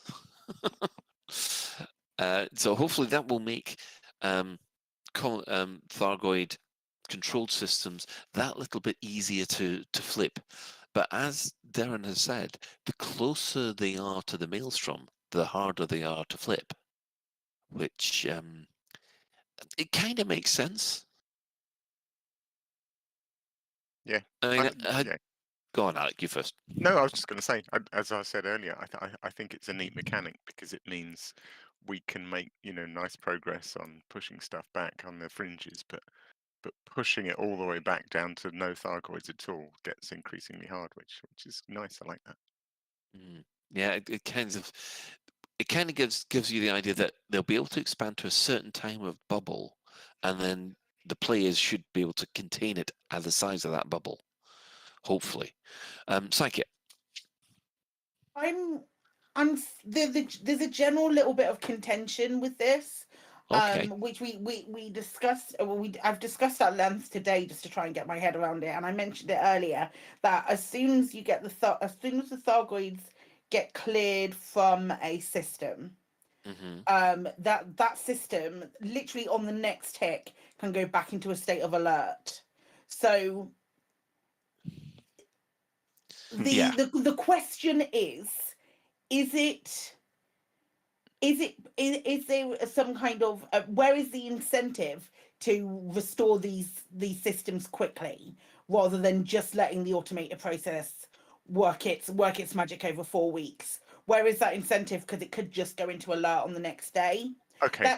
That's sort of like, that's a lot of things that I've heard from people who are more invested in the recovery side of things. I don't have an answer to that. Yeah, sure, there are cool new fun mechanics, But if it's going to leave these systems open to going into alert, and then we're going through all of this rigmarole again, how worth it is it? Or is this something new that has changed on the back end, which is going to stop that from being a thing? Yeah, Go on, Alec. this is funny because I had just about 5 minutes ago decided not to raise this because I thought it would enrage Psychic too much. No, it's totally true. No, well, no, it's right. Well, hold fire because this might enrage you. I don't know. So yes, certain people, some of whom may or may not be banjo players, right, are basically saying that the last thing you want to do is speed the recovery of these systems, because while they're in post-Thargoid attack state, they're invulnerable, and the minute you recover them, they can be attacked again. So clearly, Frontier adding this gameplay is evidence that they don't play their own game. Right now, before Psychic explodes at that. The conclusion I came to, what I came to realize is that, and I think this extends way beyond this Thargoid war. I think it extends to all sorts of aspects of Elite Dangerous, that there's two ways of looking at all sorts of things like combat and the way the BGS works and stuff.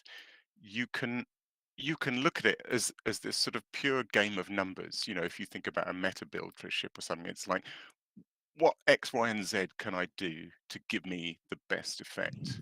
And I don't care if I don't like it. I don't care if it's not a sensible build. If it gives me the most effect for my buck, that's what I'm going to do. And so from a purely sort of cold number crunching view of the game, how do we make the most effect in the war? Well, clearly we don't want these systems to recover. And then on the flip side, there's the game that I think Frontier are still trying to build, which is, you know, this immersive galaxy that behaves like real world. And obviously in the real world, when a town or a city or a planet has been attacked, you want to help those people. You want to get the systems back online. You want to get the businesses running. You want to get the system repopulated. Mm-hmm. And obviously that's what you would do. And there's a benefit to that.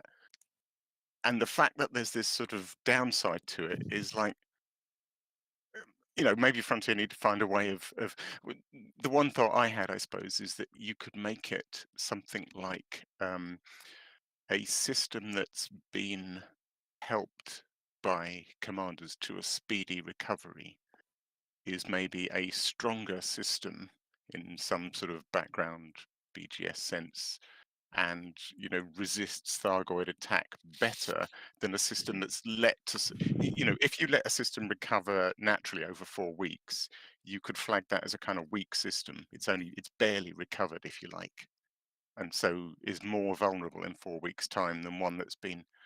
You sort of have to finagle the numbers to make it work. But I think essentially what Frontier have done with this is brilliant. You know, allowing Odyssey players to get involved. Restoring power as a fun little mission. I think they've done it for the right reasons. But it is unfortunate that if you take this sort of purely meta look at the game, it's the last thing you want to do. Yeah, I don't have an answer for it. I really don't. I would just bring it up for just as it's another point that's been there. But I strongly disagree that it's evidence that Frontier don't play the game. I think that's 100%, 100%. I think they know exactly what they're doing, and like I say, I think they're trying to continue to build the one version of the game, and it's a shame that there's a problem in the the numerical analysis. When you think of it from the Thargoid point of view, it is a case of, well, the meatbags have gone and kicked us out of that system. They've been building it up. They've managed to repair that system. Looks like an easy target for me, lads. Let's head in again. Yeah. But I do like the idea that, you know, maybe if you have players that have helped a system recover, that they've got it's slightly more Thargoid resistant. I'm trying to think of like real world examples. Like if you, It sounds like a, it We're sounds going like to some build a kind of wall and buff. make Thargoids pay for it. This is basically what we're saying. What we need is Uh, the materials to build a wall and make the Thargoids pay for it. And I'm here I've for it. I've just thought of a new advert, something along the lines of "Still It Bang," Thargoid resistance. That's Dr. Pope's caustic burn cream. I've already done that one. I could do You know, another one. if you own a corner, if you own a corner shop and someone puts a brick through your window, there's an argument to say you're better off leaving it smashed because nobody's going to want to put another brick through it. But the minute you repair it, well, you're just asking someone to throw another brick through the window. That's absolutely the analogy that I was reaching for and I couldn't find. Thank you, Alex. Yeah. So what you do, you put bars or shutters on the windows. Yeah, to so, stop... that's like your reinforcement. That's how you do it. You're putting something else on the window. Make it fucking titanium lined or something like that. You know, it's a better recovery than one that isn't helped along, I suppose, is what I was grasping at. Yeah, no, that's a fantastic suggestion, Alec. Maybe if we could pass that on to Frontier, that would be nice. Ben, have you had any more luck with the recovery missions then? I think so. I'm staring at a shit ton now of reactivation missions. It's like, yeah, I can't move for them. And I think Miggle's got one earlier as well. So I've got shitloads. So they are available then. Everybody, go start repairing. Because I got a sneaking suspicion that even though people were saying don't repair us too fast, those people will repair you too fast. Yeah, do it. Because you get all the on-foot mats and stuff like that, don't you? Oh yeah. Yeah. This is quite interesting, especially considering what we were doing last night, Ben. Thargoid interceptors will no longer stray far from settlement conflict zones. Oh, hang on. Psychic, you want to jump in? No, I want to jump in on what you were about to say. So right, keep talking. Okay. Because we were flying around the settlement zones, and I couldn't see where the interceptors were. It turns out they were 20 kilometers up, but they will no longer stray far from the conflict zones. Yes, Psychic. I saw you put a little note on this on the show notes. I put that note. Or someone did saying last night we had an interceptor 20 plus kilometers away, and I was like, "Oh, get you 20 plus kilometers away." We were having to jump into. It was quicker for us to jump into Super Cruise to get to one. There was one like 90 away from us. Yesterday, I think it was. Yeah, absolute bloody nightmare. Oh, you sweet summer child. Yeah, and you got fully. I fully oh, you sweet summer child. Oh, what are you complaining about? 20k. I have to walk uphill back. Yeah. But yeah, I'm very glad that that's not that's hopefully not going to be a thing anymore. Psychic, have you been having Yorkshireman tablets? I don't know. It's been a week and it's only Tuesday. Oh boy. Right. Well, that's been the whole list on the update patches. Of course, there's been a few additional ones, mostly to do with AI and other smaller issues. Overall, everybody happy with this patch as is listed? Psychic? Yeah.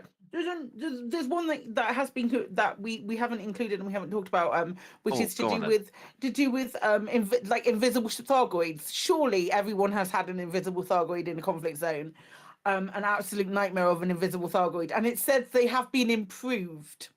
Not fixed, improved. Not fixed, improved. They've made the invisible Thargoids better. They're less invisible. What I think that what you might be able to do now is at least look onto them. If you can look onto them and target hearts, fine, not a problem. That's perfectly fine, and I'm happy with that. I'm happy with that as an interim fix measure. Darren happened to say that they now have a big decal on them which says #lurk. But what's the point of having the decal on them when they're invisible? I'm calling bullshit on that, Darren. Knowing Darren, he probably put one on that just says "lol." Oh, la, la, la, Pretty la, la, much. la, la, la, la. That's all it does. It just sings the Trollalong song. Is that because the T's rubbed off the front? Quite exactly. Other little additions that they've got is that players now receive interdiction data when they're interdicted by Thargoid scouts. We've also got erroneous messages intended for patrolling AX pilots have stopped during an AX conflict zone. Thank goodness for that, because that was really winding me up. We were, one of the things that we went to last night was a bunch of AI ships who are all chatting and repeating all that kind of stuff. And yeah, it got a bit distracting when we actually came under attack. But I'm glad they stopped that. Thargoid interceptors are no longer drawn to already detonated caustic generators. That's I haven't even had a chance to look at the maelstroms yet. That's still on my to-do list. And we've got some nice little ones where payouts have been increased for Thargoid war collection missions, particularly group missions. That's those payouts were abysmally small. Go on, Psychit. Payouts. Thank you for reminding me. At the moment, payouts have reduced for interceptor kills. At the moment, I'm gonna find it. At the moment, you've got for killing of a Cyclops, it's 6.5, a Basilisk is 20, Orthus 25, Medusa 34, and Hydra 50. I slid into Sally's DMs earlier and asked her if that was intentional, and she went, well, it's not in the patch notes. So as far as I'm concerned, it's not intentional. So, or it's not something that was supposed to go in with this patch. So I'm going to get onto it first thing tomorrow. I just wanted to make people aware of it so that information could be disseminated accordingly. Right. Okay. So these are the rewards for actually taking out a Thargoid itself. Taking out an interceptor, not the actual reward for the missions. Mm-hmm. Yeah. Right. Okay. Yeah. So it's like the bounty payout has changed. That's what I mean. Right. Because we were getting 8 million for a Cyclops yesterday. Yeah. So that's changed. And there's a whole little stability fixes as well. Possible crash if two people interdict someone at the same time. I don't think I've ever been able to interdict or team up to interdict anybody at the same time. Has anybody else managed to do that? I'm not making any comments on double teaming right now. It's too dangerous. I was so trying to avoid going anywhere near that. It's so dangerous. It's so dangerous, Colin. You just can't say anything about it because people would jump on it and it's just not fair. Okay, well, we'll move on for that. There's a rare crash due to the string lights in ship cockpits. Apparently, something that's too shiny. I've never heard of that before. You have a crash which would occur when players disembark on foot after killing a Hydra in a conflict zone. Wow, that is a that is a test case and a half there.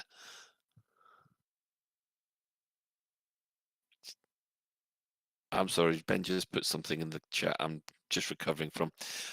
We've got a hard lock which could trigger players at a planetary port, conflict zones, rare crashes that happen in the conflict zones, stability issues that occur during Thargoid encounters or when Thargoids are destroyed. There's a hard lock that occur at a specific barnacle site, which is in Hades sector AQ-Y D82C2. We had people complain about that and it's a lot better now apparently. Alec?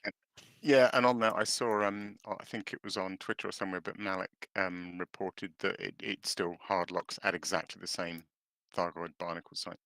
Oh, so that one doesn't seem to be fixed. So fixed, not fixed. A hard lock. Just let me point that out. Okay? Lock. Oh, bloody hell, the chat room. That's really. Reach. That's a reach, man. It is, but that's what they're doing. A reach round? Reached. Oh boy. Amazing, incredible. I'm so proud of everyone here. Right, moving on. Yeah, there's an awful lot of fixes that are just random stability issues, which well, it's helpful, but you know. Right, the UI. They've fixed an issue where direct messages and chat would cause the social menu to come unresponsive. That one's been an annoying one for me when I've actually messaged people. Clarified the Thargoid war panels in the galaxy map. Added maelstroms and names to the war system. Changed the Thargoid war progress bar. Blah blah blah. Fixed specified locations in the map for selected fleet carrier jumps. And yeah, fixed messaging when players attempted to jump their fleet carrier during the cooldown phase. So, yay.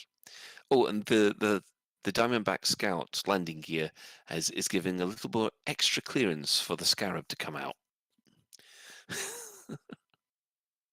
Funny one to slip into this patch, isn't it? Yeah. Okay. I see what you're doing here. And I'm going to ignore it. I think this is all in your head today, Colin. I don't know. I genuinely wasn't doing anything with it. Yeah, okay. Thousands would believe you. Right. Okay, so overall, everybody is thinking this is it's looking good for this patch. Yeah, it's good stuff, isn't it? We shall yeah, I guess it needs testing to see if all these things are what we hope, but it's good stuff. Do you think we're good? Yeah. Do you think we're going to get another one of these minor patches in, say, the next month for other little things to do with the Thargoid War, or do you think they're going to save up everything for update 15? When's update 15 due? End of April. Well, they say in April, but I'm just going to assume end of April. Huh. 3 months. Good question. Are there, Well, go on.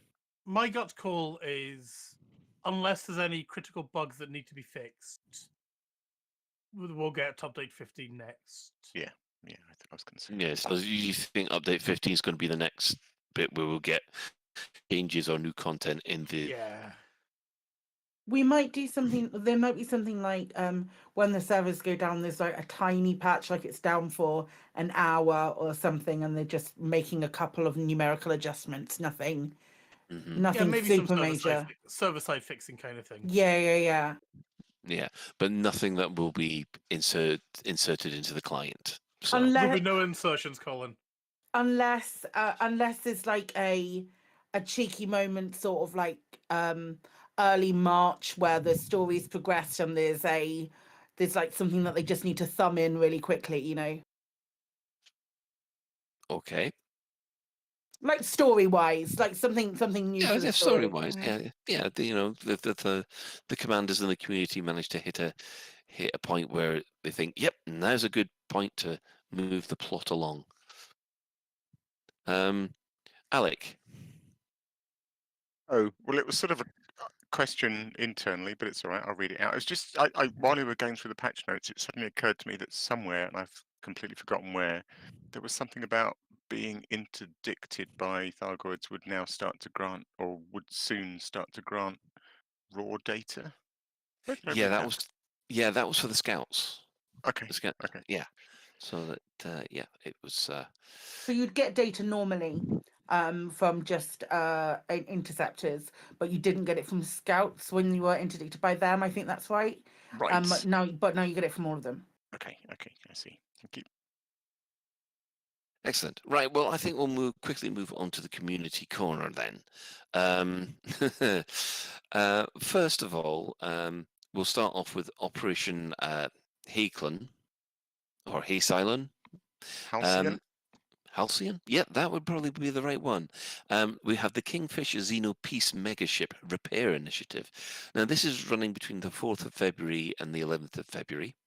The location is in Hayes Sector YO-Q B5-1, Planet B1, where the Kingfisher's wreckage is. To all independent pilots, in conjunction with the Thargoid Advocacy Project, the Human Xeno Connections, Reforge Aegis, and McCoy Spaceways, YKE Technologies is requesting support for Operation Hailcon, or whatever Alex said, a multilateral repair initiative for the Kingfisher Xeno Peace megaship. Full details can be found at this particular place. Yeah, so basically we're all taking repair limpets out there or something. So my understanding from looking at it is that it's a player-led initiative for I think they're doing breaking the cargo hatch, taking the stuff out and taking it to 2 megaships that have got a lot of cash that are buying shit. That's my understanding. Gotcha. Got you. So basically take stuff out to the megaships out there and yeah, take it maybe... specifically from the Kingfisher, because the Kingfisher is the one that was destroyed by Tyrannus as it went past. Take some of the grab any occupied escape pods or broken escape pods and other bits and pieces, and then drop them off at the megaships. I think that's what they're wanting. Yeah. So yeah, that seems quite an interesting one. I wonder if basically Frontier will act on that and the Kingfisher will limp home. That'll be interesting. Nope, says definitely not. Moving on from there, Operation Ida have successfully repelled the invasion of Taizu, and the next target is Pathaman. Now, what Operation Ida are doing is they're just basically doing delivery missions. They're not getting involved with Thargoid combat in any way whatsoever. So it's basically rescuing people and delivering to these to the stations, which is a completely valid way of doing it. But yeah, so they're doing quite well. However, I do have to do a personal shout out here because there's a YouTuber called Jim Plays Games. Now, he is actually quite famous amongst the older members of the community for his Frontier explanation or tutorial videos that he did, which basically taught me how to actually play the game properly. So yeah, there was a whole load of... This is teaching you how to play Frontier, not Elite. Yes. Yeah, not Elite, not Elite Dangerous. This was about it would have been about 10 years ago, this series, and a lot of people got into it. I know Crash is a fan and so forth, and he did this fantastic tutorial series where you could actually show you how the gravity works properly, and you could go into an orbit without using the autopilot and that kind of thing, doing it manually. So he was well up for when Elite Dangerous came out. However, he's just recently come back to give Odyssey a try. However, he had to bring his Asp Explorer all the way back in from the black, and he's been out in the black for 2 years. And he was showing off the fact that he just cashed in his exploration data and bought a brand new Anaconda and was showing it off in the camera in the external view, and basically was just going through the docking port and decided to stop right there. And he didn't realize that the docking port, he was colliding with the docking port, he was getting fines left, right, and center, and live on stream, his Anaconda blew up. And he went straight to the prison ship. Loitering is a crime, punishable by death. Yes. I shouldn't laugh, but you did. So yeah, I will put a link in the show notes for that particular video for poor Jim. But Commander, we salute you. Right. Well, moving on from there, does anybody have anything that they'd like to bring up from the community, or are we kind of run out? I've got a little one.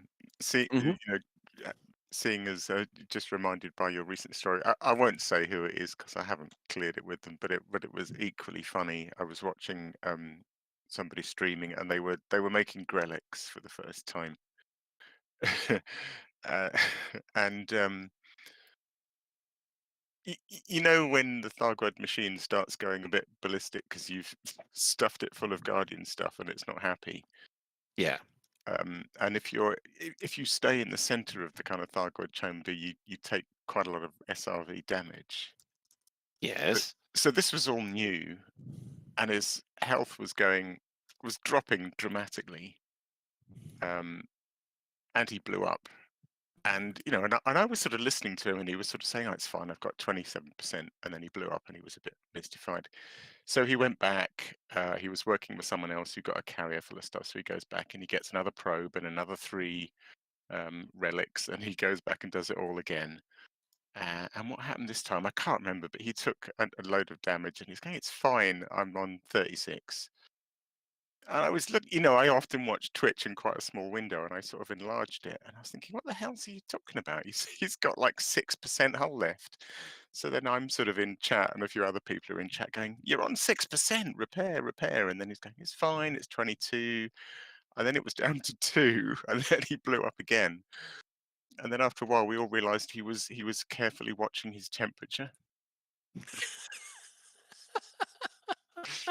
Okay, it's fine. I'm on 27. It's fine. Yeah. So yeah, remember, kids, when you're in your SRV, your damage is on the right, not the left. Good Moti Clueless section as well. Amazing. Yeah. We've all done it. We've all done it. Yeah, of course. We've done all these things. That's why it's funny. Right. Well, I guess moving on from there, we've had a shout out, and we'll say hello to Massively, who have given us a wave with the latest announcement, because we've been in contact and said, by the way, we are almost 10 years old now. Yeah, next week we'll have some of the old crew on board, and we'll be talking old stuff, because it will be 10 years since the first episode was actually recorded. It then took 2 weeks to edit. Have we actually? I was going to say it was recorded was it recorded on the 3rd and then came out on the 22nd? Is that what we think it was? Yeah, we think that was what it was. But we know that yes. We spent a fair chunk of this afternoon trying to figure out who done what and what in what show, and well, I guess we'll save that story for next week if they're going to get some people on. Yep, show notes. What show notes? As I found out, show notes were possibly split across multiple shows. Sounds like Lave. It feels like inherently. We also, you know how Fozzer said to us the other week that he was printing out his show notes. Yes. And I don't know about you, but I thought he wasn't being 100% serious. Oh, I did entirely. He really was printing out his show notes, and back in the day, he also printed out his show notes. There's a problem though. Back then, they'd only just started making color printers. Oh, ow! That's not true. That's not no, true. it's not true. Don't go ow like I was right. I had an Epson 740 in the mid-90s. Well, Chris Mark was saying, well, on a dot matrix printer, that would take about 15 minutes, so, Oh, yeah. Yeah, well, so thanks to Massively OP. For those of you who don't know who Massively OP are, they're an MMO speciality website. On Psychit, you'd like to talk about Game Blast. Yeah. Game Blast is end of February, so we're nearly in the same month that Game Blast is in. I'm doing a Dungeons and Dragons thing on the Sunday. I know it's not Elite related, but I'm just throwing it out there as a thing that I'm doing. I'm currently looking for players. Actually, it's a level 9 D&D 2v2v2v2 battle royale. I think I'm nearly there with the amount of players that I need, but there's information. I'll pop a link in the show notes if anybody is interested. But it should be fun. I've been working on lots of different things to do with it, and I want to raise like a metric butt ton of money for special effect, because who wouldn't? Excellent. Yes, who wouldn't? So yes, There we go. Right. Well, has anybody got any other final business before I close out the show? Nope. Okay.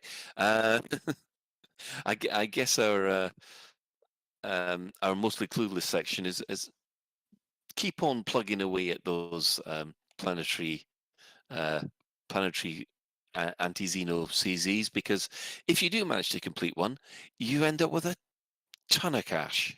Frankly, Colin, I think we've had a bunch of things in Mostly Clueless, like silly things like don't lurk in the docking bay.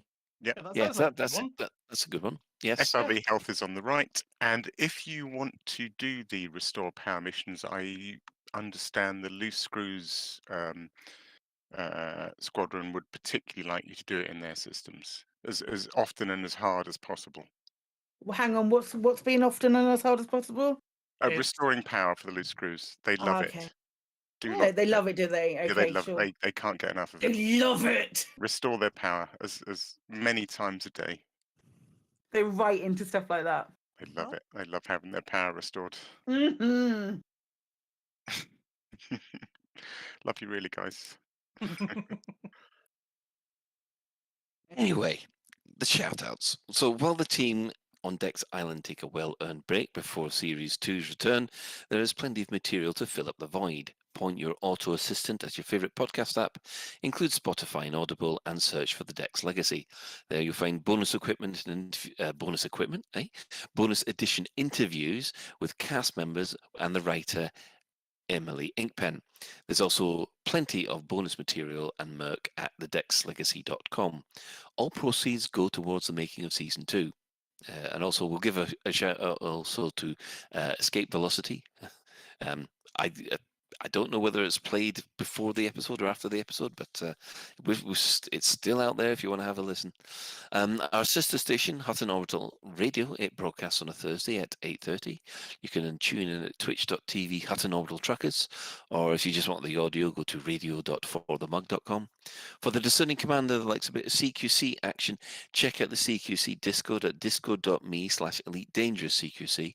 Also, if you have the opportunity, there is still an existing bug with some of the maps in CQC. If you have a spare vote on the issue tracker, please look it up and raise its priority, because it is actually it's killing off what is left of CQC, that one, I'm afraid. We'll also give shout outs to the following Elite Dangerous podcasts, so you can catch up with Flight Assist. There's plenty of those to listen to. There's also the Guard Frequency, who do other space games as well, and the Hillbilly Banjo bunch over at Loose Screws, over in America, who love their cheese. They're constantly doing updates. Now, following this, do we actually have a digest news this week? Because I know that Commander Witherspoon was a bit 50-50 on it. We do have a Galnet news. Excellent. So there is a Galnet news. Stick with Commander Witherspoon and Commander Beetlejude, and would like to thank everybody who's appeared in the Twitch chat. And have you had any in-game commanders, you two? Apart from Miggles? Yeah, we did. We had, I think Siberius was there, and I've forgotten the guy's name. He sent me a friend request. He sent me a friend request, and I was like, "Who's this random friend request from?" And then I saw him like desperately trying to catch up with us while we were in Super Cruise. And I was like, "Recognize that name?" And I was like, "Are you a listener?" He's like, "Yes, I am." And he was. Now that I'm in my ship, I can actually find out the names. He was Commander Henry Kissinger. Oh, named after that well-known individual. Yes. So yeah, we've had a few people around. Apparently, we've just had a quick update on that CQC issue. Apparently, Bruce in the forums has replied to say that the CQC fix will be in for the next major update. So if that's going to be update 15, that's 3 months away. Wow. Well, let's hope that the CQC guys can cope with it until then. So special thanks to Commander Tokuso, JN Trax, and Alan Stroud, who have all created music for the show. But that is it for another episode of Lave Radio. If you'd like to get in touch with the show, you can email info@laveradio.com. Hit us up at facebook.com/laveradio. Tweet us at Lave Radio on Twitter. Toot us at laveradio@spacey.space on Mastodon. Or you can join our Discord server by going to discord.io/laveradio. We also have a TeamSpeak server where commanders like to hang out and chat, and you can find that at teamspeak.laveradio.com. Be aware it's shared with the Hutton Orbital Truckers, so you have been warned. Do get in touch if you have any questions, if there's anything you'd like us to discuss in a future episode. Lave Radio is recorded live on a Tuesday evening at 8:30 and streamed out at laveradio.com/live. So, thanks to Alec. Thank you, and good night. Thanks to Ben. And it's a good night from me. And thanks to Psychit. Thank you, Radio Daddy, and to all you Radio Daddies out there. Really? Just fucking Lily, I've been waiting for that all episode. You know, in Saturday Night Live, there's this thing where they make one of the hosts read out really, really racist jokes. And he's got that face on that, why am I saying this? This is how I'm feeling right now. Anyway. Like it. Go to your room. Oh, all right, Daddy.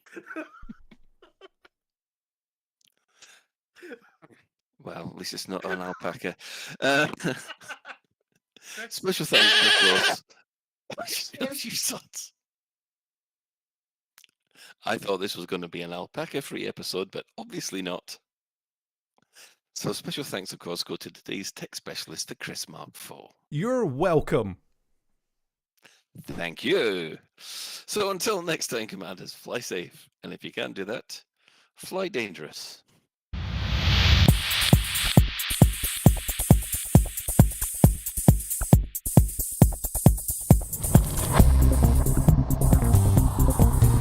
Is your life like this? Sounds like someone having an orange inserted.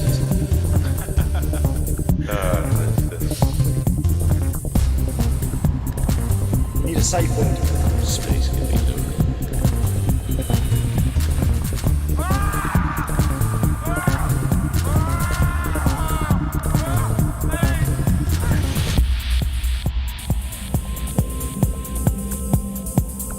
I'm gonna see the galaxy.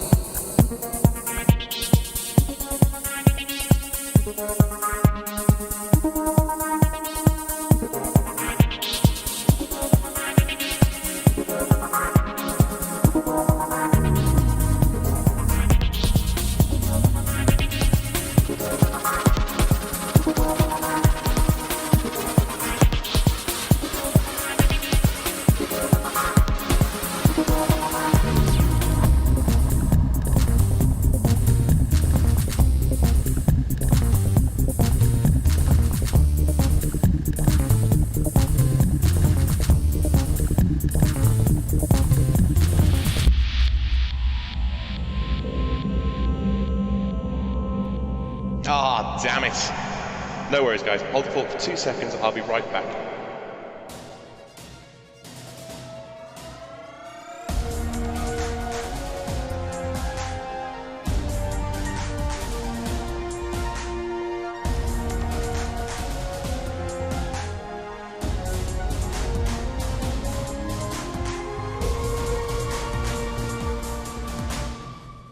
Galnet News Digest, 31st of January, 3309.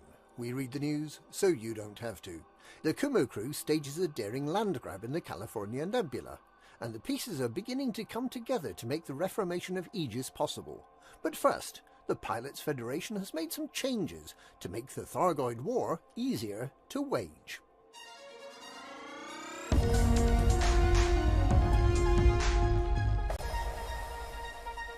The war against the Thargoids started over 2 months ago. Humanity has been doing well at slowing down the Thargoids, but it could be doing better. And now we have some tools to make it just that little bit easier. The first small but important change is in the galaxy map, which now has the names of the maelstroms and gives useful information about the progress of the battle in each of the systems, showing the 5 systems with the most progress in each of the alert, invasion and control states, so commanders can better choose where to fight for maximum benefit. There's a list of the things commanders can do to help out. The galaxy map also shows clearly if a system has already been sorted, so commanders won't fight on needlessly when the Thargoids are already planning their retreat. Thargoid-controlled systems near the front line of the Thargoid advance now have AX conflict zones, which will hopefully make the fight back easier, and for systems recovering from Thargoid attack, powering up all the settlements could take as much as a week off the time before the system is once again fully operational. Also, payouts for anti-Thargoid missions have been considerably increased, with some missions offering a reward of more than 1 exquisite focus crystal. Renowned soothsayer Derin of the House of Halil has dropped dark hints that humanity could be doing far better if it concentrated on the places Thargoids haven't quite got to yet. Some believe that this means we should be concentrating on systems that are under Thargoid alert, possibly destroying more Orthrus interceptors or more of the scouts they call to help them. No doubt more will become apparent in the coming days.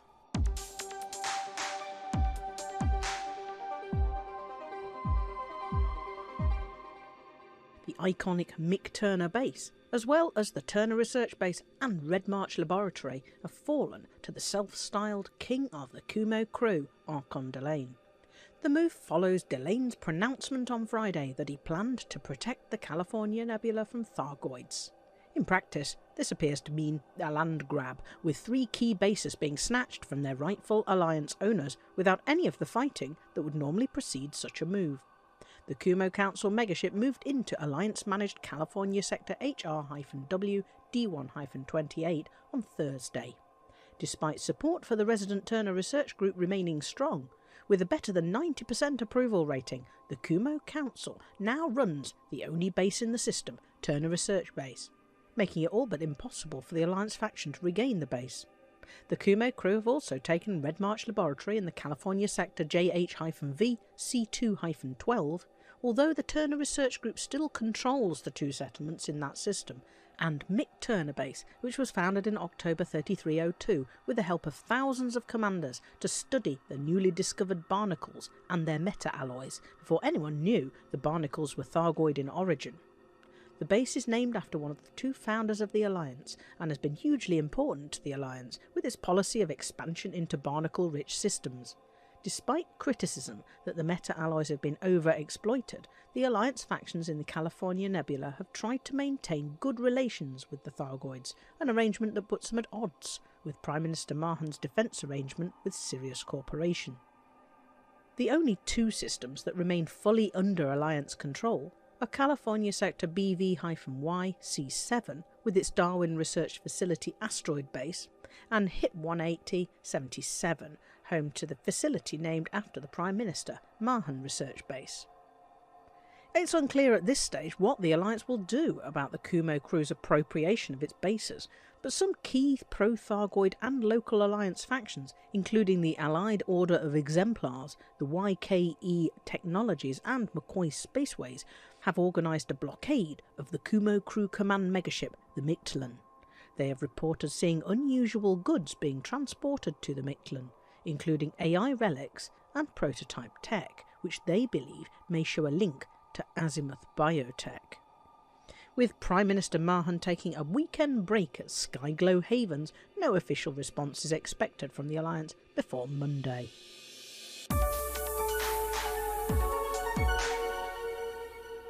The day after Admiral Tanner resigned from the Federal Navy, Princess Aisling has persuaded the Emperor to provide limited backing to the re-establishment of Aegis, and it will be Aisling who coordinates the programme on behalf of the Empire. According to reports published in the Imperial Herald, the princess arrived at the Imperial Palace without an appointment, burst into the throne room and demanded to speak to Emperor Arissa. After a lengthy, and according to sources close to the Imperial family, heated discussion, Her Majesty came forth to issue a revised proclamation, the Emperor made it clear that her policy of total isolationism remained firmly in place, but with one exception. She has tasked Princess Aisling personally with opening negotiations with the Federation and Alliance specifically and exclusively about the possibility of reforming the anti-Xeno agency Aegis. And the Princess will be held personally responsible for any undesirable consequences of this exception to Imperial policy. Aisling has reportedly already recruited some of her own loyalists, including one-time love interest Senator Caspian Leopold, Vice Admiral Skylar Anderson, and the xenological specialist Ivano Columbera to assist her in this new initiative. The prospect of a renewed, revitalised Aegis has moved another step forwards. And that's this week's Galnet News. Galnet News. Beetlejude reads the news, so I don't have to.